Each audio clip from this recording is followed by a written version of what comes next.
Assalamu alaikum guys. My name is Amir Ali. I have completed my bachelor's degree in civil engineering and a master's degree in structural engineering. आज का हमारा topic है civil engineering material. Introduction to civil engineering materials. ये topic civil engineering का foundation है क्योंकि किसी भी स्ट्रक्चर की सक्सेस या फेल्योर डायरेक्टली उस मटेरियल पर डिपेंड करती है जो उसमें यूज़ किया जाता है। अगर हम सिंपल वर्ड्स में समझें तो सिविल इंजीनियरिंग मटेरियल्स वो सब चीज़ें हैं जो कंस्ट्रक्शन में यूज़ होती हैं और जो किसी भी स्ट्रक्चर को शेप, स्ट्रेंथ और ड्यूरेबिलिटी देती हैं। ये लेक्चर आपको स्टेप बाय स्टेप समझाएगा कि मटेरियल्स क्या होते हैं, उनकी इम्पोर्टेंस क्या होती है, उनकी प्रॉपर्टीज़ क्या होती हैं और रियल लाइफ में उनका यूज़ कैसे होता है। What is civil engineering materials? Civil engineering materials basically वो सब्सटेंस होते हैं जो इंफ्रास्ट्रक्चर बनाने के लिए यूज़ होते हैं। इंफ्रास्ट्रक्चर का मतलब होता है buildings, bridges, roads, dams, tunnels. तो जब हम कहते हैं सिविल इंजीनियरिंग मटेरियल्स तो इसका मतलब है कि वो हर चीज़ जो उन स्ट्रक्चर्स को बनाने में हेल्प करती है। अगर आप एक हाउस बना रहे हैं तो आप यूज़ करते हैं सीमेंट, सैंड, क्रश यानी एग्रीगेट्स, स्टील बार्स, ब्रिक्स। अब ये सब मिलकर स्ट्रक्चर बनाते हैं। इंजीनियर का काम सिर्फ डिज़ाइन बनाना नहीं होता बल्कि सही मटेरियल सिलेक्ट करना, उसको टेस्ट करना और इंश्योर करना कि वो सेफ और ड्यूरेबल हो। अगर हाई राइज बिल्डिंग है तो सिर्फ कंक्रीट यूज़ नहीं होता, स्टील भी यूज़ होता है। क्यों? क्योंकि कंक्रीट कंप्रेशन में स्ट्रांग होता है लेकिन टेंशन में वीक होता है और स्टील टेंशन को हैंडल करता है। इस कॉम्बिनेशन को हम कहते हैं आरसीसी, रीइंफोर्स्ड सीमेंट कंक्रीट।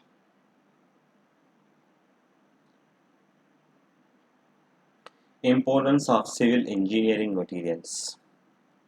अब सवाल ये है कि मटेरियल्स इतने इम्पोर्टेंट क्यों हैं?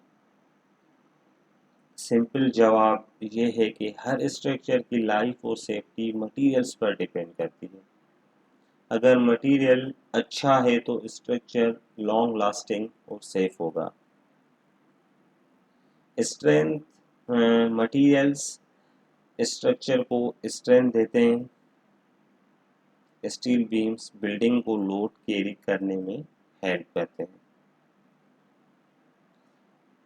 दूसरा पॉइंट ड्यूरेबिलिटी।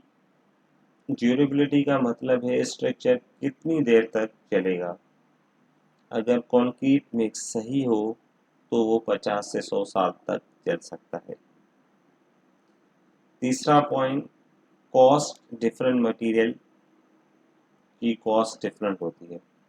स्टील एक्सपेंसिव होता है, वुड रिलेटिवली चीप होता है।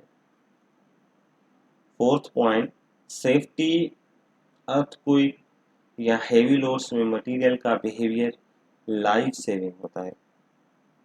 अगर इंफीरियर क्वालिटी स्टील यूज हो तो अर्थक्वेक में स्ट्रक्चर कोलैप्स हो सकता है, मतलब हार्ड। हम मोस्टली फ्लेक्सिबल यूज करते हैं। Classification of civil engineering materials.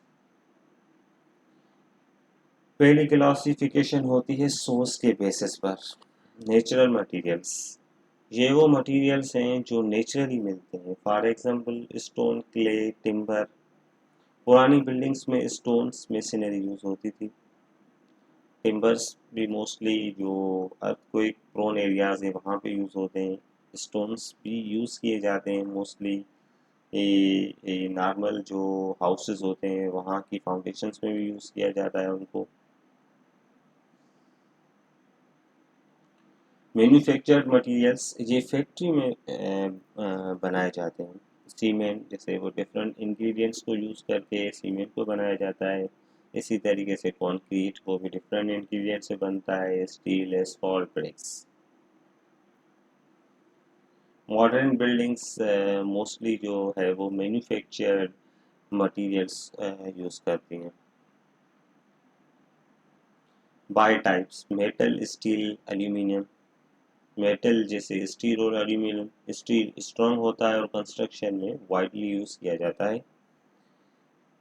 और केरेमिक्स जो है जैसी ब्रिक्स, ग्लास, कंक्रीट, ये कंप्रेसिव स्ट्रेंथ में स्ट्रॉन्ग होते हैं। कंप्रेसिव स्ट्रेंथ का मतलब होता है कि अगर हम उनको किसी फ्लोर में यूज़ करें तो वहाँ पे इनकी ड्यूरेबिलिटी बहुत अच्छी होती है। पॉलीमर्स जैसे प्लास्टिक पाइप्स और वुड प्रोडक्ट्स वो भी यूज़ किए जाते हैं डिफरेंट पार्ट्स ऑफ स्ट्रक्चर्स में।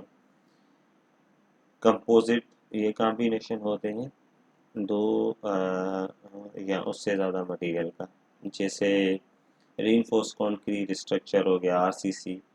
स्टील एंड कंक्रीट यूज़ किया जाता है।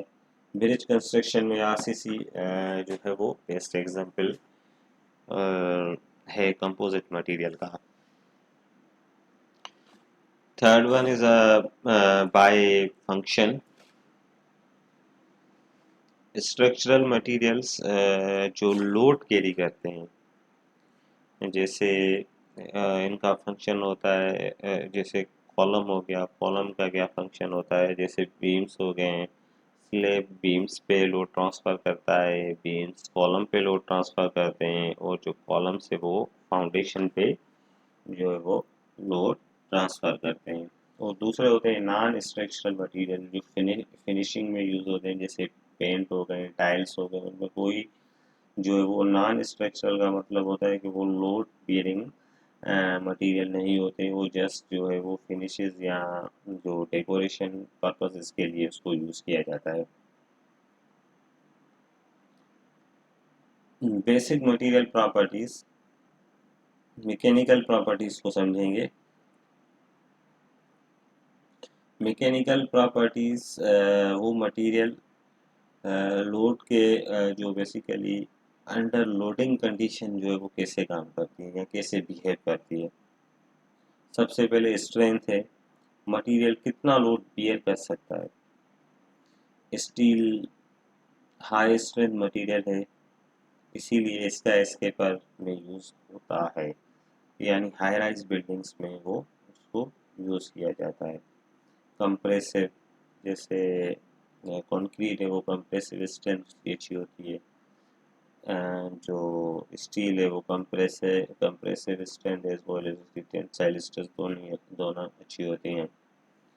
स्टिफनेस क्या होती है, मटेरियल कितना रेजिस्ट करता है बेंडिंग को। बेसिकली स्टील स्टिफ होता है जबकि रबर जो है वो फ्लेक्सिबल होता है। इन दोनों में जो है वो डिफरेंस होता है, वो मटेरियल की स्टिफनेस बताता है। अगर हम रबर को एज कम्पेयर टू स्टील देखें तो रबर में जो फ्लेक्सिबिलिटी होती है वो ज़्यादा होती है। Ductility versus brittleness, ductility material कितना स्ट्रेच हो सकता है विदाउट ब्रेकिंग। मतलब जो डक्टिलिटी में ये होता है कि हम उसको स्ट्रेच करेंगे, वो स्ट्रेच उसमें डिफॉर्मेशन आएगी, उसमें उसकी जो लेंथ है वो इंक्रीज होगी। मगर जो ब्रिटलनेस है, ब्रिटलनेस में ये होता है कि मटेरियल जो है वो बिना वार्निंग ब्रेक हो जाता है। जैसे ग्लास है, ग्लास में अगर हम ग्लास को फेंके तो वो क्या होता है फौरन वो टूट जाता है। और बहुत सारे दूसरे मटेरियल्स भी होते हैं, उसमें क्या होती है कि वार्निंग या क्रैक्स नहीं आते, फौरन वो टूट जाता है।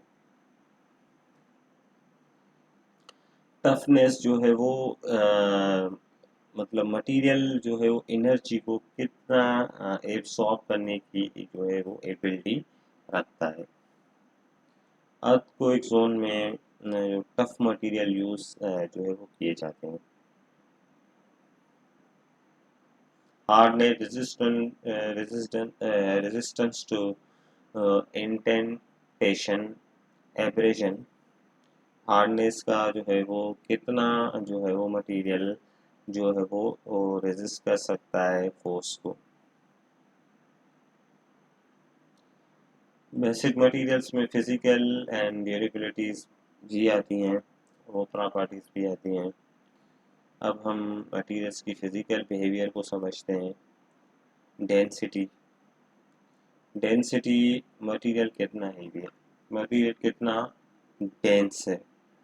और दूसरा स्पेसिफिक ग्रेविटी देखी जाती है, पोरोसिटी देखी जाती है कि कितने पोर्स हैं, वाइड्स हैं।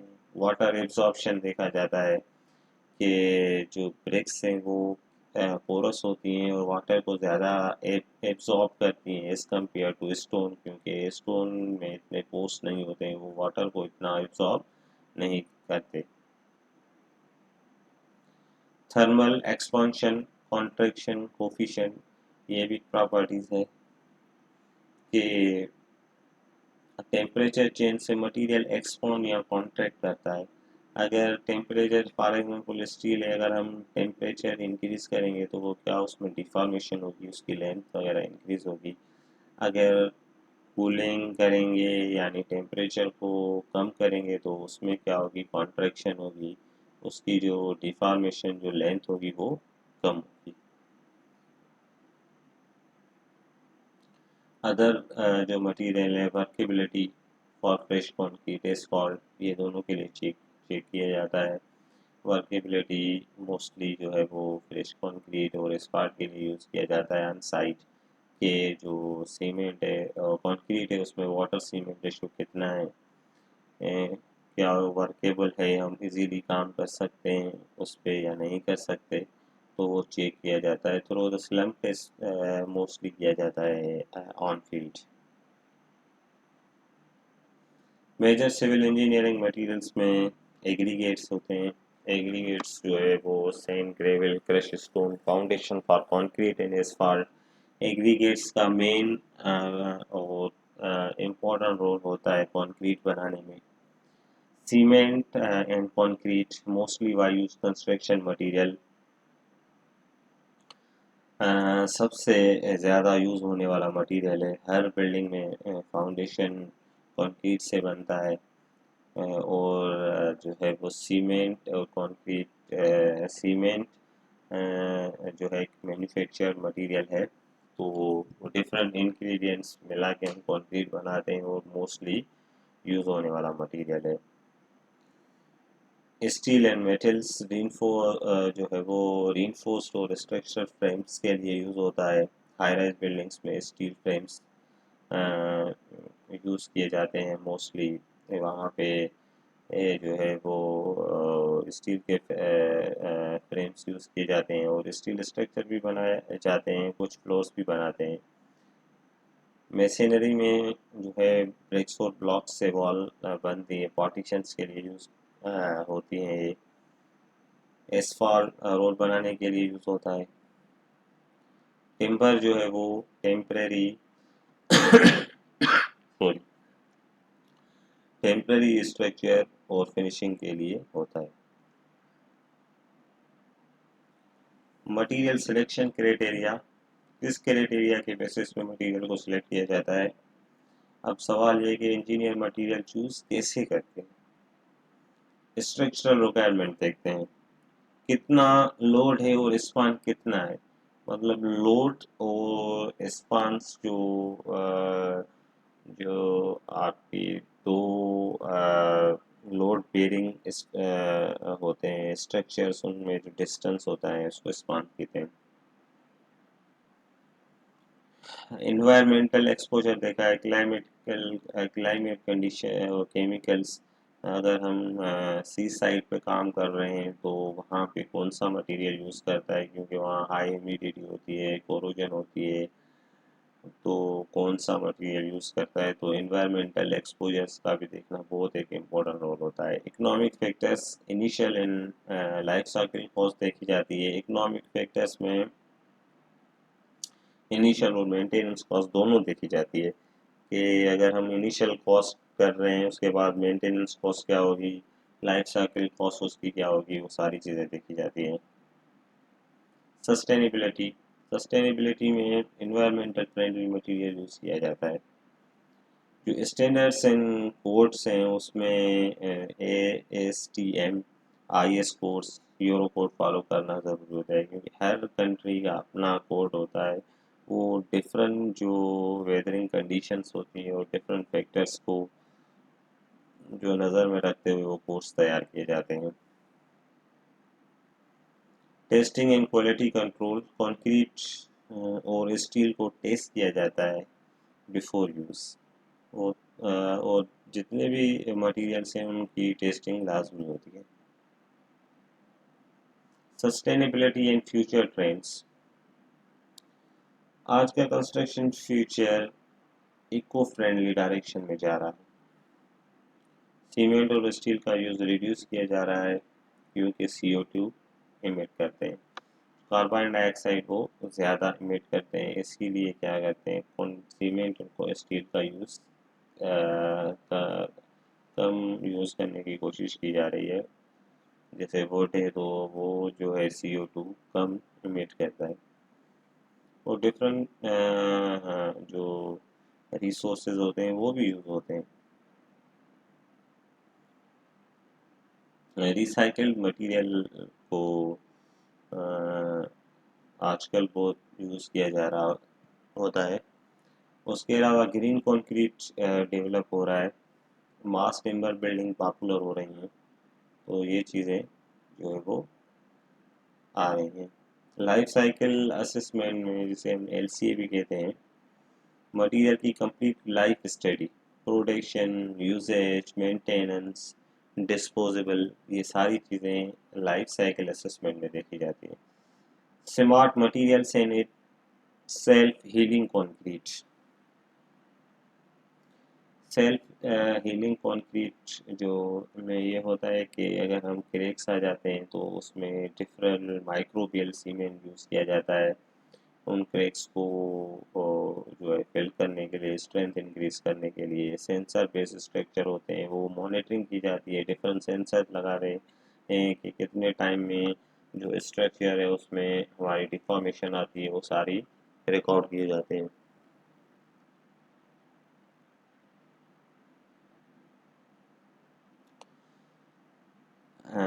कंक्लूजन समरी देखते हैं कि civil engineering material are choosing based on properties.